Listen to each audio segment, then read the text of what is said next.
Lester Spence. I'm here because of the Goon Squad. Reverend Dobson, his daughter, Dr. Kim Sidnor, brought me here to Baltimore. So, and I get a chance to.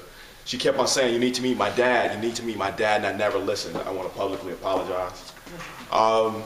Two questions quickly. One is, I can understand, given the role that violence played in the Goon Squad, I can kind of understand why women weren't formally involved. But you never have an organization, you never have an organized attempt to work with black people without women playing central roles. I want you to speak to that.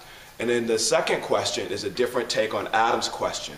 And although normally when somebody self-describes himself as a leader, I want to smack them, in Adam's case, he's actually right.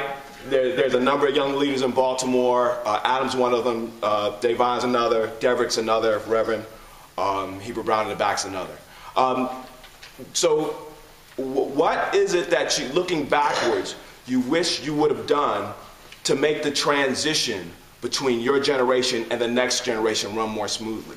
If you've got basically an organization that's kind of clandestine and secret, it can be kind of difficult to transition to a next generation because you're secret by nature. I was wondering if you could speak to those two questions. Thank you. Well, number one, let me deal with the first one. I think I said a little earlier, we go bowling 2 o'clock in the morning.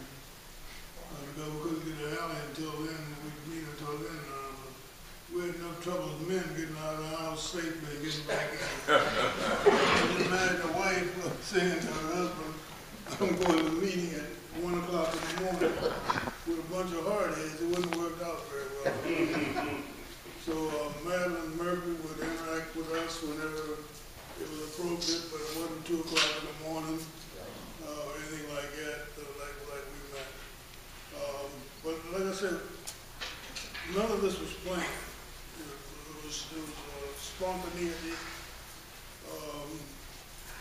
and sort of a coming together of wills to make things a little better for those who couldn't speak for themselves. We wanted to speak truth to power, and we wanted to see if we could lead the world a little better than we found it.